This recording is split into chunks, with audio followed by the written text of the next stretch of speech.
कल दिनांक 4/10/2024 को बिहार एसटीएफ की स्पेशल टीम तथा मुजफ्फरपुर पुलिस के द्वारा एक संयुक्त कार्रवाई की गई, जिसमें नगर द्वितीय अनुमंडल के क्षेत्र अंतर्गत सदर तथा ब्रह्मपुरा थाना से 3 व्यक्तियों को फर्जी शस्त्र लाइसेंस के आधार पर आग्नेयास्त्र रखने के जुर्म में गिरफ्तार करके न्यायिक हिरासत में भेजा जा रहा है। इसमें ब्रह्मपुरा थाना क्षेत्र के आलोक कुमार मिश्रा उर्फ टंडुल मिश्रा, पेशर बैद्यनाथ मिश्रा, साकिम रघुनाथपुर, थाना काराकट, ज़िला रोहतास, जो वर्तमान में जुरन छपरा रोड में कार्यरत हैं, इनके द्वारा पिस्टल का लाइसेंस फर्जी होने की सूचना प्राप्त हुई थी। सूचना के सत्यापन हेतु ब्रह्मपुरा थाना द्वारा इनको चेक किया गया और जो डॉक्यूमेंट्स हैं उनको वेरीफाई किया गया और उसमें पता चला कि जो इनके पास कागजात हैं आग्नेयास्त्र के वो फर्जी हैं। उसके बाद इनसे पूछताछ के दौरान एक धनंजय चौबे, पेशर स्वर्गीय रामचंद्र चौबे, तथा मनोज यादव, ग्राम दामोदरपुर, ज़िला भोजपुर, इन दोनों को पैसे देकर बिना किसी दस्तावेज़ के जो लाइसेंस खरीदने की बात है वो सामने आई और इनके पास से एक पिस्टल 7.65 mm का और 16 पीस जिंदा कारतूस इसको बरामद किया गया और उसके साथ इनको गिरफ्तार किया गया। इस संदर्भ में ब्रह्मपुरा थाना कांड संख्या 257/24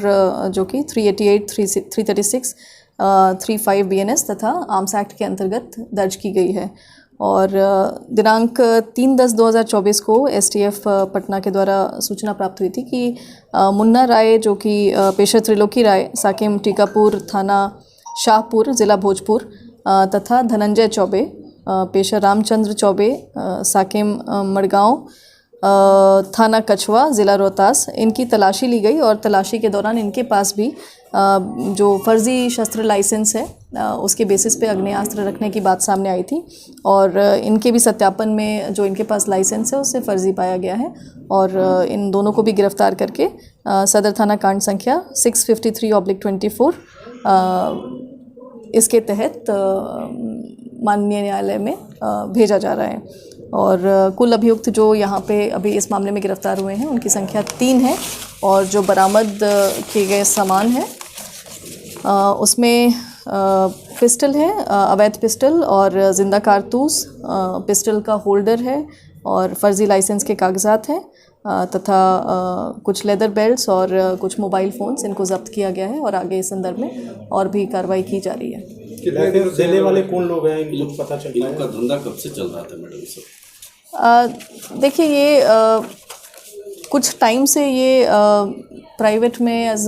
बॉडीगार्ड्स ये लोग प्रतिनियुक्त हैं अलग अलग जगहों पे और जो इन्होंने शस्त्र लाइसेंस प्राप्त किए हैं वो इनके द्वारा पैसे देकर और बिना कागजात समर्पित किए हुए प्राप्त किए गए हैं। तो कुछ समय से ये लोग इस तरह से लाइसेंस प्राप्त कर रहे थे और इस संदर्भ में अभी हम लोग और भी जानकारी प्राप्त कर रहे हैं कि इसमें एक्चुअल मामला और कितना गंभीर है या इसमें क्या और बातें उभर कर सामने आएंगी, अनुसंधान का विषय है। मैडम, जनरली देखा जाता है नागालैंड से फर्जी लाइसेंस बना करके ये लोग इस तरह से कर रहे थे। क्या जो सिक्योरिटी एजेंसी है या प्राइवेट जो बॉडीगार्ड्स हैं, तो क्या उन लोगों की भी जांच के दायरे में लाया जा सकता है क्या इस मामले में? अभी हम लोग के पास जो सूचना प्राप्त हुई थी उसमें हम लोग इसी चीज़ को जांच करें कि जो प्राइवेट में बॉडीगार्ड्स है या फिर जो सिक्योरिटी एजेंसी में जो कार्यरत लोग हैं उनके पास किस तरह से लाइसेंस प्राप्त की जा रही है या एटलीस्ट जो अभी इनके पास लाइसेंस है उसके डॉक्यूमेंट सही हैं कि नहीं, इस चीज़ को हम